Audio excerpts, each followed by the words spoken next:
Glendale detectives look for who is responsible for this. They are looking for these three people, a woman and two men, one of the men with tightly braided hair. Sunday night near 59th and Glendale Avenues, a fight escalated to a shootout, leaving 3 dead and 5 injured. The incident happened at an event called On a Sunday Afternoon. We also have cameras. This happened very close to our police department. I'm told it was supposed to be a fun, family-friendly concert. Instead, it ended in tragedy. 21-year-old Milo Suniga and brothers 21-year-old Chris and 17-year-old Damian Sproul were killed. Right now, we know for sure there were multiple shooters, but we are uncertain of the exact number. Now, Jose Santiago, the spokesperson for the Glendale Police Department, says officers are combing through tons of video evidence. We established a portal where people can upload photos, videos, anything that took place that evening.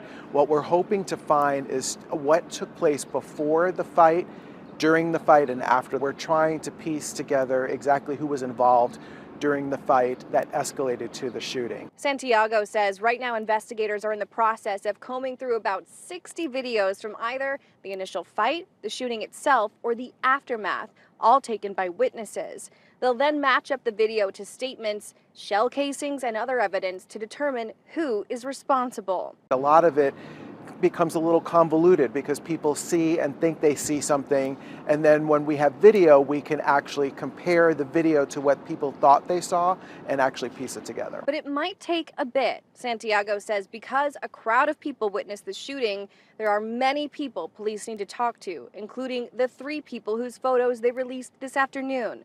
They're also in the process of determining if any of the people killed fired shots as well.